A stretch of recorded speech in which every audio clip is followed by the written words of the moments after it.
वज़ीर आला से भी आप मिले तो मुतमईन अभी जिस तरीके से डेलीगेशन गया था और तीनों जमातें साथ में थी, किस तरीके से वहाँ पर मिलकर काम करेंगे और इन तरीके ये जो हालात सामने आ रहे हैं किसको जिम्मेदार मानते हैं?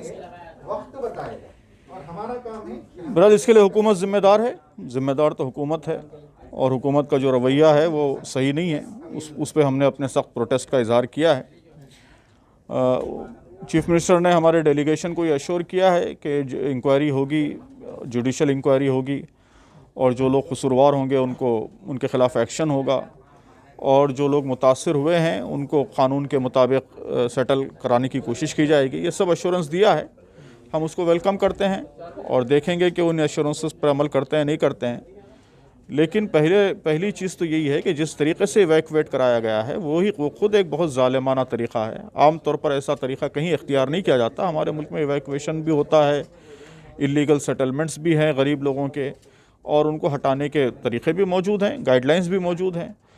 तो पहले से उनके रहने का और उनको सेटल कराने का इंतज़ाम होना चाहिए। वो इंतज़ाम किए बग़ैर ऑल ऑफ अ सडन इतनी बड़ी तादाद में लोगों को इवैक्यूएट कराना और उनको रिवर बेस में बिल्कुल इनह्यूमन कंडीशंस में रहने पर मजबूर करना और फिर अगर लोग जाने के लिए तैयार नहीं हैं तो वायलेंस का इस्तेमाल करना, तो ये सब चीज़ें ज़ाहिर करती हैं कि इसके पीछे कम्युनल एजेंडा है और उसकी हम शदीद मुखालफत करते हैं और हम समझते हैं कि मुल्क के तमाम शहरियों को इसका नोटिस लेना चाहिए, इसके ख़िलाफ़ आवाज़ बुलंद करनी चाहिए।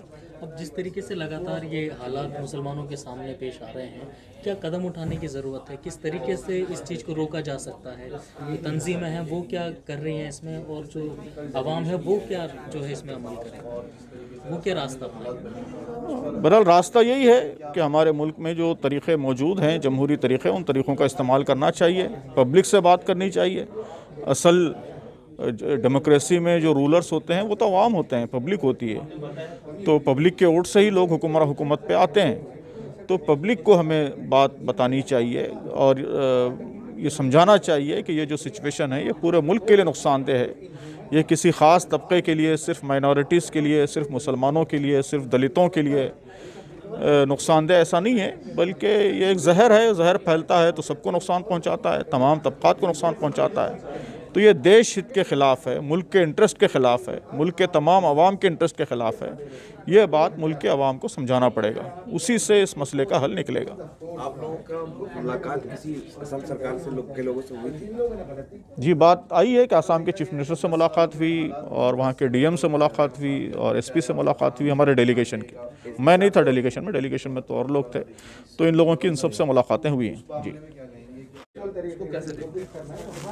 ये तो बहुत पैथेटिक है और बहुत यानी पूरे मुल्क के लिए शर्म की वो है जगह है और हमने हमारे पूरा गुस्सा और पूरी इसके साथ हमने बात रखी, एसपी के सामने भी बात रखी कि ये बिल्कुल एक गलत तरीका, यहाँ तक के अनआर्म्ड लोगों पर इस तरह से यानी करना। आप आसानी से उस आदमी अगर वो आप पर हमला करता था तो आसानी से इसको अरेस्ट कर सकते थे, लेकिन जिस तरह का जुल्म हुआ है तो इस पर तो इसने भी ये कहा कि बहुत गलत हुआ और हम इस पर नादिम हैं जो कुछ हुआ है। और इन लोगों ने यहाँ तक चीफ मिनिस्टर ने भी ये कहा कि हम इस पर शर्मसार हैं, लेकिन बातें तो ऐसी करेंगे इसके बाद। लेकिन हमने तो अपनी पूरी बात उनके सामने रखी कि ये जो बिल्कुल हुआ है इनह्यूमन हुआ है, बिल्कुल गलत हुआ है और ये जुल्म है। प्रशासन तो कह रही है कि हमने कई बार नोटिस दिया कि जगह खाली करने के लिए, लेकिन लोग मान नहीं रहे। वो तो 3-4 महीने से हो रहा था। ये जो नोटिस है असल में ये कोर्ट का आदेश है और कोर्ट के आदेश को उन लोगों को जो करना था, तो इसमें 3-4 महीने से बातचीत चल रही थी और इसमें से एक तादाद ने वहाँ से इविक्शन कर भी लिया था। ये सब तो है, हकीकत है। तो आपकी टीम क्या कर रही है? आप क्या उन लोगों को किस तरीके से मदद करेंगे आप लोग? हम लोगों ने जैसे अभी तो गए हैं, हमने कुछ देखा है वहाँ पर और एक फैक्ट फाइंडिंग हमारी टीम है वो पूरा अभी वो काम कर रही है वहाँ पर। इसके रिपोर्ट सामने आने के बाद आगे का हम प्लानिंग करेंगे कि हम वहाँ क्या करेंगे, उनको उनके सिलसिले में गवर्नमेंट पर क्या हम प्रेशर क्रिएट करके कर सकते हैं और इसके अलावा और क्या हो सकता है, हम खुद क्या कर सकते हैं, वो सारी चीज़ें इसके बातें होंगी। वहाँ जो इस तरह के वाक़या जो हो रहे हैं तो इसमें ये पॉलिटिकल गेन ही करना है उनको मैक्सिमम, क्योंकि वहाँ बहुत सारे मसाइल हैं। क्योंकि ये जो चुनाव के समय कहा था कि हमें मुसलमानों का वोट नहीं चाहिए। ये तो हर जगह पर कहते हैं लोग, खैर, लेकिन ये जो डेमोग्राफिकल जो प्रॉब्लम क्रिएट होते हैं वो चाहते ये हैं कि वो डेमोग्राफिकल वो करके किसी भी तरह से उनका असर कम होना चाहिए। अब अभी 29 सीटें हैं जहाँ पर मुसलमान इलेक्ट होकर आए हैं, और इस तरह के यानी डेमोग्राफिकल वो होती रहेगी तो वो सीटें तो बढ़ेंगी, वो भी डर है। तो वो ये चाहते हैं कि सारी चीज़ें कंट्रोल हों और ये सीटें कम से कम हो। बहुत सारी जगह पर ऐसा हुआ है कि उन्होंने इस तरह के वो करके सीटें कम कर दी हैं, तो यहाँ भी वो प्लान है कि पॉलिटिकली यहाँ मुसलमान मजबूत नहीं होना चाहिए।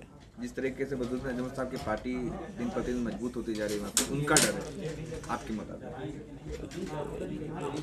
बदरुद्दीन अजमल साहब की पार्टी हो या कोई और पार्टी हो, मुसलमानों का रिप्रेजेंटेशन बढ़ना नहीं चाहिए, बस ये चाहता हूँ।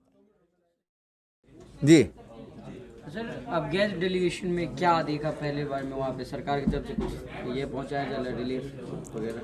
हाँ, डेलीगेशन जो गया तो उसने चीफ मिनिस्टर से मुलाकात की, डीसी से मुलाकात की और एसपी से मुलाकात की और विक्टिम से मुलाकात की।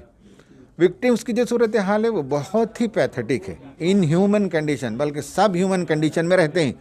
इसलिए कि 25,000 एकर्स ऑफ लैंड बहुत बड़ी ज़मीन में है, उसके एक छोटे से हिस्से में ये लोग ऑक्यूपाइड थे, इलीगल ऑक्यूपेंट्स थे।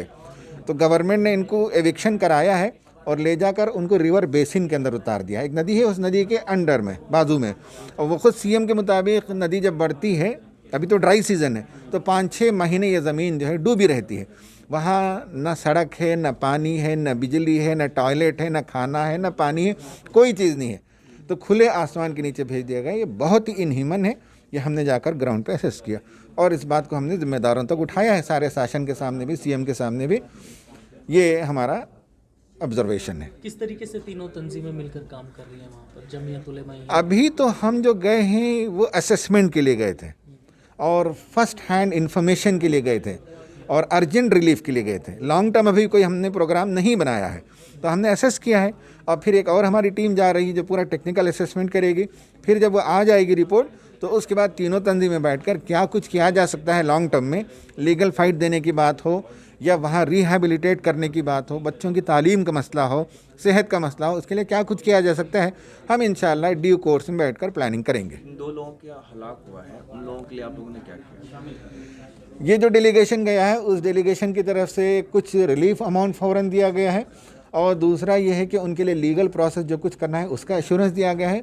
तीसरा है कि उनके बच्चों की तालीम जहाँ तक वो पढ़ना चाहें उसे जो है तंजीमें अडॉप्ट कर लेंगी, SIO अडॉप्ट करेगी और वो उनके अखराजात बर्दाश्त करेगी, ये भी एश्योरेंस दिया गया है। यही फिल फॉर किया जा सकता था। सीएम साहब ने क्या भरोसा दिया आप लोगों? सीएम साहब ने जो भरोसा दिया वो ये है कि हमने जो स्ट्रेस अपान किया है उन पर, वो ये कि आप अल्टरनेटिव लैंड दिए बगैर जो एविक्शन कराया है वो गलत हुआ है और आपका काम है कि फिलफौर आप दूसरों को ज़मीन दें, अल्टरनेटिव ज़मीन दें। तो उन्होंने कहा कि मैं प्रोसेस करेंगे, ड्यू प्रोसेस से जो लोगों को मिलना चाहिए ज़मीन वो हम ज़रूर ज़मीन देंगे, उनके रहने के लिए घर देंगे और उनके जोतने के लिए और काश्तकारी के लिए हम 6 बीघा ज़मीन भी देंगे। मतलब सभी लोगों को मिलाकर या कि पर परिवार? नहीं, एक परिवार को एक घर और 6 बीघा ज़मीन काश्तकारी के लिए, वो एक लीगल प्रोसेस है, उसके थ्रू से हम देंगे। और ये बदरुद्दीन अजमल साहब का क्या रोल है इसमें? उन्होंने कुछ किया अभी तक? बदरुद्दीन अजमल साहब एक पार्टी से मुताल्लिक़ रखते हैं, ये IUDF, हाँ, ये IUDF के MLA से मुलाकात हुई और उस इलाके में जहाँ ये वाक़या हुआ है वहाँ के MLA भी ये IUDF के हैं, तो वो भी हमारे साथ रहे हैं और लीगल मदद फराहम करने में भी और रिलीफ फराहम करने में भी वो MLA से भी रहे, उनकी नौजवान पार्टी के लोग भी रहे वहाँ, यूथ विंग के लोग।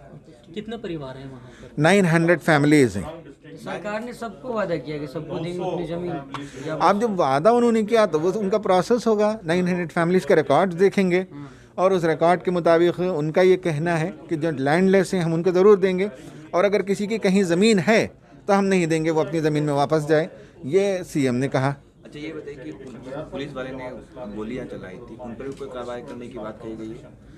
उन्होंने ये कहा कि हमने जुडिशियल इंक्वायरी शुरू कर दी है और उसके बाद रिपोर्ट आने के बाद देखा जाएगा कि किसकी तरफ से एक्सेस हुआ है। एक तस्वीर में तो साफ साफ नजर आ रहा है कि जो शख्स भागता हुआ नजर आ रहा है, पुलिस चाहती तो उसको लाठी डंडे से जख्मी कर सकती थी, गोली मारने की क्या जरूरत है, वो तो साफ साफ नजर आ रहा है। हाँ हाँ, कैमरा में किस तरह से चलता था ये बातें वो तो हम तो 30 सेकंड 40 सेकंड का क्लिप देखते हैं और एक एंगल से देखते हैं, गोलियों की आवाज आ रही है। गोली की आवाज़ आ रही है ना, तो इसीलिए वो कह रहे हैं, उनका ये कहना, उनका ये वर्शन है कि हमने पहले टीयर गैस शेल चलाए, फिर उसके बाद हमने 100 राउंड एयर फायरिंग की और उसी फायरिंग के बीच में एक दो जो है वो लग गई है।